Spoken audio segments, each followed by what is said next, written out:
Allocation of indirect expense. Allocation मतलब distribution. Direct तो मैंने बोला था डायरेक्ट एक्सपेंसेस वो पर्टिकुलरली किस डिपार्टमेंट का दिया रहेगा, लेकिन कुछ ऐसे एक्सपेंसेस जो सबके लिए कॉमन है, बाद में अपने डिवाइड करना कौन से डिपार्टमेंट कितना जाएगा। एलोकेशन ऑफ एलोकेशन मतलब distribution. Allocation means distribution. Indirect expense को कैसे हम डिस्ट्रीब्यूट करेंगे। ओके, चलो फ्राइट इनवर्ड।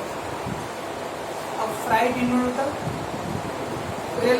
रेलगाड़ी से जो मालगाड़ी आता है भाड़ा, है ना। Freight inward, carry inward and octroi. Freight inward, carry inward और ऑक्ट्राय, ये तीन ऐसे आइटम है जो हम लोग कुछ परचेज करते हैं, माल सामान सप्लाई का मतलब ब्रिंग करते बाहर से, उससे डिपेंड है। तो जब परचेज पे डिपेंड होता है तो इसको कौन से रेशियो डिस्ट्रीब्यूट करेगा, परचेज रेशियो। अब क्या मतलब उसका, से अपने पास दो डिपार्टमेंट है, ए डिपार्टमेंट और बी, और तो दिया रहेगा कैरेज इनवर्ड 1000 रुपीज। अब ये 1000 रुपए ए और बी दोनों को जाएगा, डिस्ट्रीब्यूट करना पड़ेगा। कैसे करेंगे, से एग्जाम्पल, ए का दिया रहेगा परचेज 60,000 का है और बी ने परचेज किया था 40,000। A purchase for 60,000 and the B purchase 40,000। 4040 cancel, 2 3 जा 3:2 आ रहा बराबर। मतलब 1000 को 3:2 में डिवाइड करना पड़ेगा। कैसे करेंगे 3:2 में, 3 into 5 है ना, 1000 डिवाइड बाय 5 करो तो 200, 200 into 3 600, 200 into 2 400। बचपन में 12th में प्रॉफिट डिस्ट्रीब्यूट करते थे ना, नेट प्रॉफिट को, वैसे ही ए और बी का रेशियो है तो 3:2 आ रहा है, तो 3 into 5, पहले 1 को 5 से डिवाइड किया तो 200, 200 into 320। इसका मतलब ए का कैरेज कितना रहेगा 600, बी का कैरेज कितना रहेगा 400। इस तरह से कैरेज, फ्राइट और ट्राई, इसको हम कौन से रेशियो डालेंगे, परचेज। ओके, ये आपको याद रखना है। Rent, tax, repair of building, depreciation of building. अब रेंट भाड़ा, कोई डिपार्टमेंट को स्पेस ज्यादा बड़ा चाहिएगा तो उसको ज्यादा रेंट देना पड़ेगा। कोई डिपार्टमेंट छोटा स्पेस यूज करता है तो उसको रेंट कम देना पड़ेगा। मतलब एरिया वाइज इस डिपार्टमेंट में कितना एरिया यूज हो रहा होगा। वैसे रिपेयर ऑफ बिल्डिंग, एरिया बड़ा होगा तो उसको रिपेयर करने का खर्चा भी ज्यादा जाएगा। Depreciation building, floor area, floor मतलब कितना छत का यूज हो रहा है, फर्श का कितना यूज हो रहा है। तो rent, taxes, repair of building, repair of building, depreciation of building. Okay, ये सब एरिया वाइज होता है, तो फ्लोर एरिया। ठीक है, एरिया वाइज, रिया वाइज नहीं यार, अपनी रिया।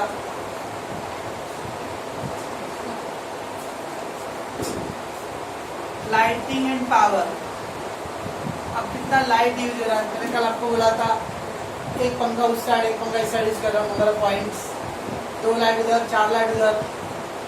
इस तरह से नंबर ऑफ पॉइंट यूज, कितना पॉइंट किधर यूज हो रहा है। ओके, और कभी कभी अगर मशीन यूज हो रहा था, हॉर्स पावर, इसके घर पे पानी वाला मोटर है, उसका लिखा रहेगा हॉर्स, अगर नया रहेगा, अगर भंगार वगैरह तो नहीं जाए तो निकल गया रहेगा, तो उसको प्लेट चिपका है, उसको लिखा है हॉर्स पावर। तो जो मोटर होता है उसका जो शक्ति है वो हॉर्स पावर में आता है, हॉर्स पावर या किलोवाट। तो दरिया हॉर्स पावर दिया रहेगा। कभी कभी इधर और एक स्लैश करके तो नंबर ऑफ यूनिट,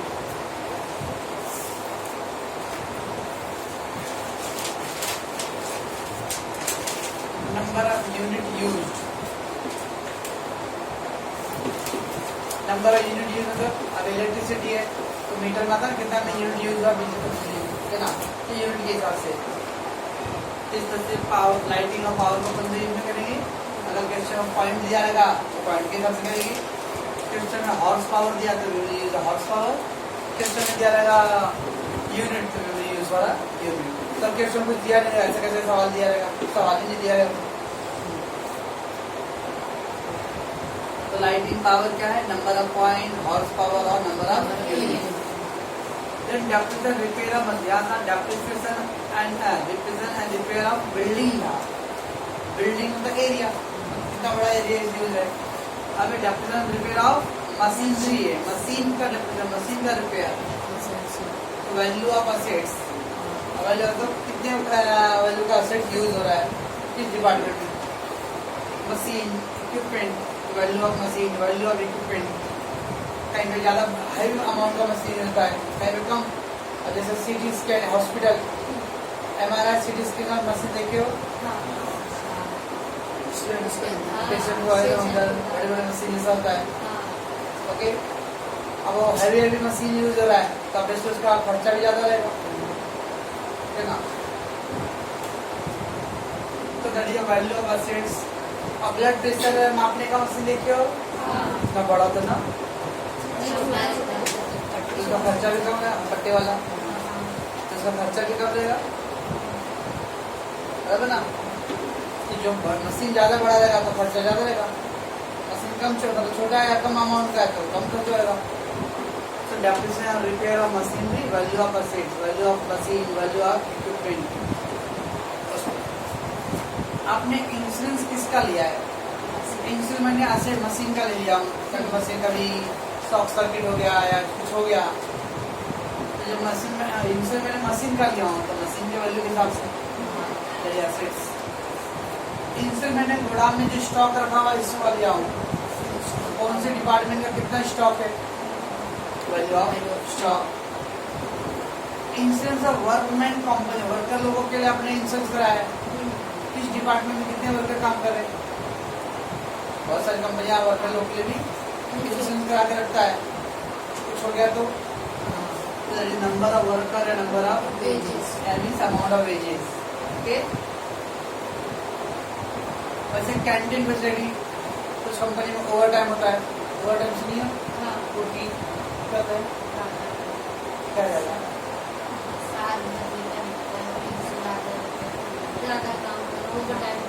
आपके टाइम शेड्यूल से ज्यादा, 6 बजे तक का काम है लेकिन फिर कंपनी में काम ज्यादा है तो आप 8 बजे तक रुक रहे, तो 2 घंटे एक्स्ट्रा जो काम किया उसका सैलरी देगा और प्लस नाश्ता वास्ता करने के लिए भी देगा। लेकिन टिफिन तो लेके गए थे 6 बजे के हिसाब से ना, तो 2 घंटे का टिफिन लेके गए थे क्या। कैंटीन फैसिलिटी, तो number of worker of wages. Staff welfare, staff की सेफ्टी के लिए, स्टाफ के जैसे मान लो बहुत सारे एलएनटी है तो वर्कर लोगों की सेफ्टी के लिए, जैसे कोरोना काल चल रहा है, ओके, तो हर हफ्ते में या हर 4 दिन 5 दिन में चेकिंग करना, ओके, तो डॉक्टर बुलाते हैं उनको रेगुलर चेकिंग कर देना, ये सब क्या है स्टाफ वेलफेयर। ब्लड टेस्ट होता रहता है, ये तो कोरोना छोड़ दो, इससे भी नॉर्मल टाइम में भी बहुत सी बड़ी बड़ी कंपनियाँ जो है वो रेगुलर महीने का 2 महीने का रेगुलर चेकअप करते हैं अपने वर्कर लोगों का, दैट इज स्टाफ वेलफेयर। तो नंबर ऑफ वर्कर और वेजेस के point of view, okay. Contribution to PF और ईएसआई, पीएफ प्रोविडेंट फंड, काट पीट के पगार मिल रहा 12,000, काट पीट के क्या केक की तरह काट रही है, ग्रॉस सैलरी 15,000, उसमें मेडिकल कट रहा है, पीएफ कट रहा है, सब काटने के बाद में 12,000 बोल रहा है, कंट्रीब्यूशन टू पीएफ, ओके। और ईएसआई क्या है?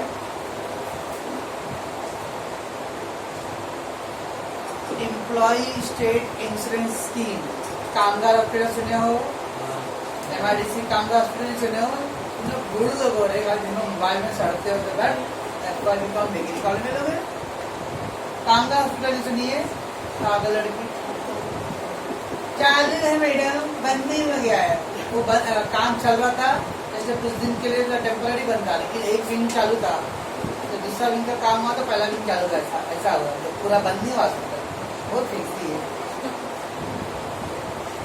अंधेरी स्टेशन के रेलवे स्टेशन के रेस्ट उस साइड पे सामने एक हॉस्पिटल है, क्या होते हैं बीएससीएस का ही हॉस्पिटल, बीएससीएस है ना, भी काम करके इतना ही है। तो जो लोग कंपनियां जो एम्प्लॉय लोगों का इंश्योरेंस करा करते, तो उनका जो भी फैमिली का जो भी ट्रीटमेंट होता है वो सब फ्री ऑफ कॉस्ट होता है। वो काम हॉस्पिटल या जिधर भी उनका कंपनी से टाइप रहेगा, ओके ना। इसको वर्ड होती है ESIS, employ state insurance scheme. क्या बोलते full form? Employ state insurance scheme देते हैं ना। इससे तो सब कुछ चाहते हैं सरकारी नौकरी मिले, तो प्राइवेट में है 50,000 मिल तो रहा है, लेकिन तो 50,000 हॉस्पिटल में जा रहा है। सरकारी में करेंगे तो पूरा खर्चा तो कंपनी उठा रहा है। और सरकारी नहीं है, प्राइवेट में पैसा होता है। कॉस्ट ऑफ स्टोर मतलब मटेरियल। स्टोर मतलब वो स्टोर दुकान नहीं, स्टोर मतलब मटेरियल। यहाँ पे कितना मटेरियल है, तो जो डिपार्टमेंट जितना मटेरियल यूज है उसके हिसाब से। मटेरियल कंज्यूम मतलब how much material you have used. Her department कितना मटेरियल यूज करता है उसके हिसाब से cost of. Okay. Repair of workshop मतलब फैक्ट्री जहाँ पे काम होता है। एक होता है शोरूम, एक होता है वर्कशॉप। शोरूम मतलब चकाचौंध लाइटिंग के पब्लिक को अट्रैक्ट करने के लिए, मार्केटिंग बेचने के लिए। और वर्कशॉप जहाँ पे सब काम होता है, बनाते हैं सब सामान। फैक्ट्री तो repair workshop. Hour work for each department, हर एक डिपार्टमेंट में कितने घंटे काम उस वर्कशॉप में हुआ रहेगा। प्रोडक्शन एक्सपेंस या फैक्ट्री एक्सपेंस। प्रोडक्शन एक्सपेंस या फैक्ट्री एक्सपेंस को material consume, wages of each department, हर डिपार्टमेंट का कितना सैलरी वेजेज है उस पर बेस्ड होता है। फैक्ट्री का एक्सपेंस या प्रोडक्शन एक्सपेंस कितना मटेरियल यूज हो रहा है डिपार्टमेंट में, या फिर ईच डिपार्टमेंट का वेजेज कितना होता है। Selling and distribution expense. Selling and distribution क्या क्या आइटम है? Carriage outward, freight outward, advertisement, salesman salary, salesman commission. Sales से रिलेटेड जो खर्चे होते हैं उसको ट्रेड फेयर। ट्रेड फेयर मतलब फेयर यानी मेला, व्यापार मेला। ट्रेड फेयर यानी व्यापार मेला। तो बच्चे बोलते हैं इवेंट पे जा रहा हूँ, इवेंट पे जा रहा हूँ।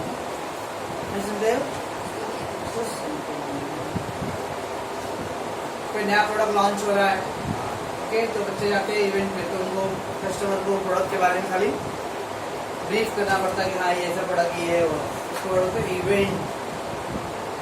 तुम लोग क्या हो रहे इवेंट में? वो कैटरिंग में तो लड़के लोग जाते हैं, इवेंट में तो लड़कियां लोग भी जाते हैं। अभी 2 साल पहले 5 स्टार का एक बड़ा इवेंट था, तब बच्चे जॉब पे जाते थे, 5 स्टार लेके जाते थे। तीसरा है एग्जीबिशन, साइंस एग्जीबिशन, विज्ञान प्रदर्शनी। अगर स्कूल के बच्चे आते थे साइंस का प्रोजेक्ट लेके, तो ऐसे ही वैसे व्यापार मेला, तो अलग अलग प्रोडक्ट के उसमें लॉन्च होता है और प्रोडक्ट के बारे में इन्फॉर्म करना। ये सब सेलिंग एंड डिस्ट्रीब्यूशन है। तो सेलिंग एंड डिस्ट्रीब्यूशन रिलेटेड तो किससे करेंगे हम लोग? हर एक डिपार्टमेंट के सेल्स वाइज। एडमिनिस्ट्रेटिव या ऑफिस एक्सपेंस। अब एडमिनिस्ट्रेटिव या ऑफिस एक्सपेंस, इंश्योरेंस। अब सर आपसे बोल देते हैं इंश्योरेंस, अगर ऐसा क्लियरली दिया हुआ है कि इंश्योरेंस का मशीन है, इंश्योरेंस स्टॉक है, तो ठीक है, खाली इंश्योरेंस बोला रहेगा, ठीक है ना। ओनली इंश्योरेंस है ना, गिवन द स्टॉक का है, क्या एसेट्स का है, क्या है, तब इंश्योरेंस का कौन सा इंश्योरेंस डालेंगे? Sales of each department. Telephone bill, stationery, postage, salary, bonus staff, office expense, miscellaneous expense, general expense, sundry expense,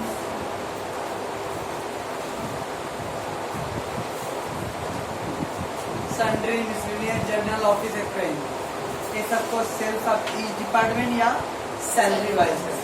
okay, इतना नॉलेज होना चाहिए आपको कि वो जो बोला रहेगा कि ये एक्सपेंस कौन से रजिस्टर में डिस्ट्रीब्यूट करेंगे, ठीक है ना। एक पॉज करो, इसको अच्छी पॉज करो ऊपर वाला। ये सब पॉइंट याद करना रिमेंबर, तो ये सब ऑब्जेक्टिव टाइप में रहता है, आपको दिया रहेगा कौन सा आइटम किससे डिस्ट्रीब्यूट करना रहेगा, कैसे कैसे बताऊँ मैं। ये तो क्या अपना सेलिंग एंट्री वाली, बट कुछ ऐसे भी एक्सपेंस रहेगा ना जो कॉमन तो होते सबके लिए, लेकिन उसको डिस्ट्रीब्यूट नहीं करते। अब ये सब तो एग्जाम्पल है जिसको हम लोग क्या करेंगे, अलग डिपार्टमेंट डिस्ट्रीब्यूट करना है, बट सम ऑफ द ऐसे एग्जाम्पल रहेंगे जो कभी डिस्ट्रीब्यूट नहीं होता है ना। Common expense which never divides, common है और उसको कॉमन मतलब एक ही खर्चा जो सबके लिए है, लेकिन फिर भी उसको डिवाइड नहीं करेंगे। Some expense incur commonly for whole business, whole मतलब पूरे बिजनेस के लिए, and such expense never allocated department wise, लेकिन उसको हम लोग कभी एलोकेट यानी डिस्ट्रीब्यूट नहीं करते। ओके, और जब डिस्ट्रीब्यूट नहीं करते तो लिखेंगे कहाँ पे इसको, hence it will be recorded in the journal profit loss. ध्यान रखना, ऐसे एक्सपेंसेस जो कॉमनली जो और डिवाइड नहीं कर सकते हो उसको कहाँ पे डालेंगे, journal profit, normal profit loss में नहीं, जर्नल प्रॉफिट लॉस में। नॉर्मल प्रॉफिट लॉस में जो डिवाइड हो सबके लिए, जनरल प्रॉफिट लॉस में ऐसा एक्सपेंस आता है जो प्योरली डिवाइड नहीं कर सकते हो, तो उसको डालेंगे हम लोग जनरल प्रॉफिट लॉस। अब क्या क्या आइटम है, ऑडिट फीस, ऑडिट मतलब सीए सुने हो, चार्टर्ड अकाउंटेंट, ऑडिटर सुने, ऑडिटर, चार्टर्ड अकाउंटेंट जो अपने अकाउंट को चेक करके देता है उसको बोलते हैं ऑडिटर, एंड ऑडिटर का जो फीस होता है उसको बोलते हैं audit fees.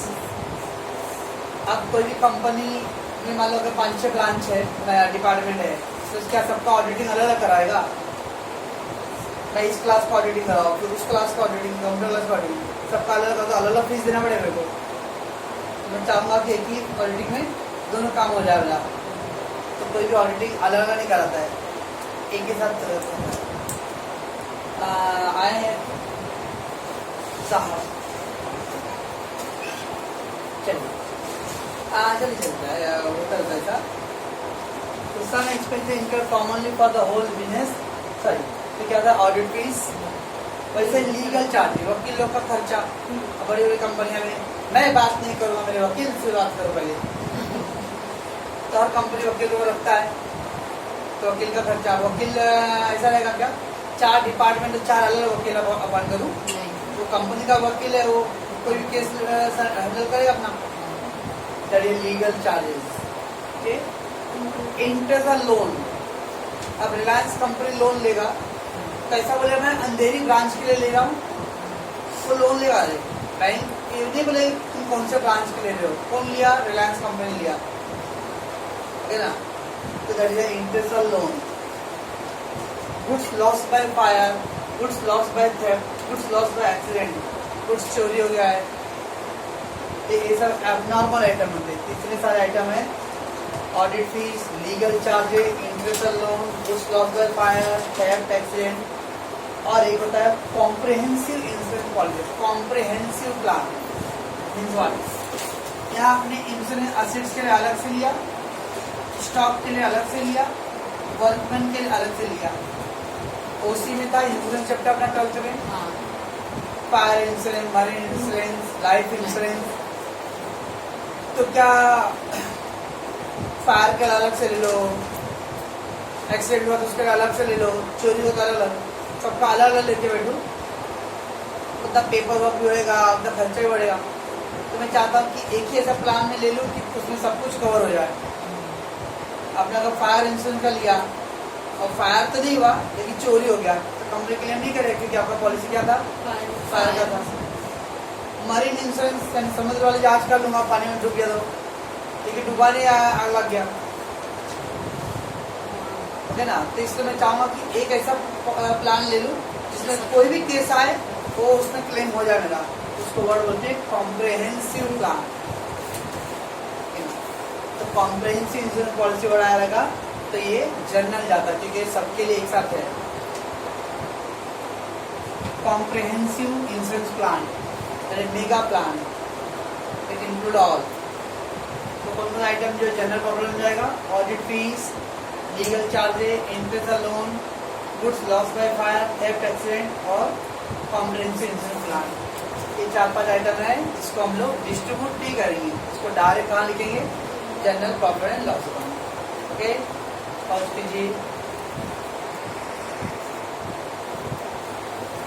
Inter department transfer. कभी कभी दिखते हो कुछ मेडिकल स्टोर में, ऐसा किराना दुकान पे भी मेडिकल स्टोर में दवा लाने गए और वो देखता है नहीं है, उनका 5 मिनट के नाम मैं लेके आता हूँ, या तो किसी दूसरी दुकान से मंगवा के देता हो, या तो उसका ही कुछ दूसरी जगह ब्रांच रहेगा तो वहाँ से ला के आपको देगा, ठीक है ना। अब मान लो दुकान प्रोडक्ट के पास 100 रुपये लिखा है MRP, ठीक है ना। अब दोनों ब्रांच तो उसका ही मतलब जो मालिक है उसके ही है, ओके। अब मान लो ये इन बॉटल 35 रुपये बॉटल लिखा है, मैं लिखूंगा रमेश सर को मैंने 35 में बेचा,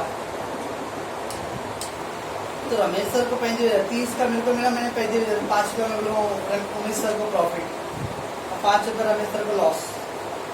उमेश सर रमेश सर दोनों संस्कार के पार्ट है, संस्कार के पार्ट में क्या हुआ,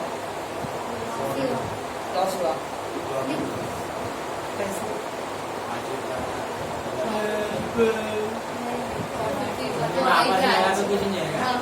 तो कुछ नहीं हुआ, तो आपस में हुआ ना, कुछ नहीं हुआ। उमेश को 5 का प्रॉफिट और रमेश को 5 का लॉस, और संस्कार के पॉइंट तो सेटअप हो गया ना दोनों, लाके देगा दूसरे कस्टमर को प्रॉफिट देगा। क्लास चल रहा था और इनका कैमरिन का ही मान लो मार्केट में हड़ताल चल रहा है, क्या कैमरिन का नहीं मिल रहा है। मनीष सर ने फोन किया तो बोला ठीक है MRP 35 रुपये लिखा, मैं दे दूँ 4-5 बॉटल आपको भिजवा देता हूँ, तो ठीक है। तो मैंने उनको दे दिया, 30 का लिया था 35 दिया, तो 5 रुपये प्रॉफिट होगा। देखिए अपने डिपार्टमेंट में मैं अगर एक दूसरे को ट्रांसफर करता हूँ तो फिर ओनर पॉइंट का भी प्रॉफिट नहीं है, ठीक है ना। So that is inter department transfer. Inter department मतलब एक डिपार्टमेंट से दूसरे department. One department can transfer goods to the another department at a cost price और एट अ सेलिंग प्राइस। 2 तरीके होते हैं, या तो कॉस्ट प्राइस पे ट्रांसफर, मालूम है क्या हो अपने डिपार्टमेंट को बेच रहा हो तो क्या प्रॉफिट लॉस, तो सीधे कॉस्ट पे ट्रांसफर करो, ठीक है ना। और कभी कभी जो ऑपरेटर होता है डिपार्टमेंट को चलाने वाला, उसको उतना कैलकुलेशन का आइडिया नहीं है, वो बोलता भाई वो समझेगा बॉस, मैं अभी MRP पे आपको लिख के दे देता बिल में, वो बाद में बॉस समझ लेगा। तो दैट इज MRP मतलब सेलिंग प्राइस। अगर ट्रांसफर कॉस्ट पे वाला A department transfer to B department, A department transfer to B, A ने किसको ट्रांसफर किया, बी को। सामान कौन ले रहा है, बी ले रहा है, तो बी इज द रिसीवर, और कौन दे रहा है, ए दे रहा है, giver. Debit the receiver, credit the giver. B department account debit to A department, क्योंकि बी के पास सामान जा रहा है, कौन दे रहा है, A department transfer to B department. A ने गुड्स किसको ट्रांसफर किया, बी को, तो सामान बी के पास गया ना, तो B is the receiver, debit the receiver. अब कौन दिया सामान, ए ने दिया, B department to A. B department transfer to A department, B department transfer करा किसको, ए को। सामान कौन ले रहा है, ए इज द रिसीवर, कौन दे रहा है, B is the giver, A department. Second who is the receiver, who is the giver point of view. Cost पे ट्रांसफर तो ज्यादा टेंशन नहीं होता है कि जितने का था उतने बेच दिया, लेकिन अगर सेलिंग प्राइस पे ट्रांसफर हो तो टेंशन है, क्योंकि 25 का चीज आपने MRP लिखा है 35, 25 में लिया था MRP 35 एंड 10 का प्रॉफिट। वो 10 प्रॉफिट का स्टिकर जो चिपकाया हूँ किसके लिए, बाहर वाले के लिए लेगा, अपने क्लास के, अपने मतलब डिपार्टमेंट, बाहर वाले के। तो बाहर वाले को बेचूंगा तो 10 का प्रॉफिट होगा ना, लेकिन अपने ही बिजनेस के अंदर बेचूंगा तो प्रॉफिट नहीं रहेगा। When one department transfer goods at selling price means cost plus profit. It means profit of one department, but the loss of एक के लिए profit, दूसरे के लिए loss. Hence the organization of a business point of view, the profit loss will be nullified. Nullified मतलब एक का profit दूसरे का loss, तो ऑटोमेटिक सेटअप हो गया ना। एक ही डिपार्टमेंट के अंदर एक बोल रहा प्रॉफिट पे है, दूसरा बोल रहा मेरा लॉस हुआ, तो मेरा प्रॉफिट रमेश सर का लॉस, तो प्रॉफिट और संस्कार डिपार्टमेंट सेटअप हो गया ना। तो that is called nullified. Nullified मतलब नल मतलब वो पानी वाला नल नहीं, नील जीरो, सुन्ना, वैसे नलिफाइड मतलब उसका इफेक्ट जीरो हो गया। ओके, सच अनरियलाइज प्रॉफिट। अब क्या रियल में प्रॉफिट हुआ क्या एक डिपार्टमेंट को? नहीं, क्योंकि हम प्रॉफिट तब कमाएंगे जब बाहर वाले को बेचेंगे, तब अपने लोग को ही बेचेंगे तो प्रॉफिट नहीं है वो। अनरियलाइज प्रॉफिट, ऐसा प्रॉफिट जो रियल में प्रैक्टिकली प्रॉफिट नहीं हुआ है, उसको वर्ड बोलते हैं स्टॉक रिजर्व। क्या बोलते हैं वर्ड? Stock reserve. ऐसा प्रॉफिट जो हकीकत में नहीं हो, दिखने में लग रहा है एक डिपार्टमेंट को प्रॉफिट हो रहा है, लेकिन उसको भी मालूम है कि अपने ही डिपार्टमेंट को बेचा हो तो इसको कोई प्रॉफिट लॉस नहीं है। That is called stock reserve. अब इसका कैलकुलेशन कैसे करेंगे? Stock reserve equal to closing stock which is transfer, जितना स्टॉक आपने ट्रांसफर किया है, into profit upon selling price. मतलब 10% प्रॉफिट है, 10% प्रॉफिट कितना सेलिंग प्राइस है उसके हिसाब से, तो profit upon selling price. Closing stock which is transfer, जितना स्टॉक आपने ट्रांसफर किया है, इनटू प्रॉफिट का जो परसेंटेज दिया रहेगा, तो प्रॉफिट अपॉन सेलिंग प्राइस। वो फार्मूला करके हम लोग स्टॉक रिजर्व निकालेंगे। अब एंट्री क्या आएगा? और ओपनिंग स्टॉक अगर है, ओपनिंग स्टॉक मतलब लास्ट ईयर का जो क्लोजिंग स्टॉक होता है इस साल के लिए ओपनिंग स्टॉक है, तो उसका एंट्री होता है stock reserve account debit to profit loss, general profit loss. और opening stock reserve account debit to general profit loss. और क्लोजिंग स्टॉक के लिए क्या होता है? उल्टा, general profit loss account debit to stock reserve. Last year का किस तरह का स्टॉक ट्रांसफर हुआ रहेगा? जैसे opening stock reserve to the general profit. इस साल कुछ भी हुआ रहेगा तो closing stock, general profit loss account debit to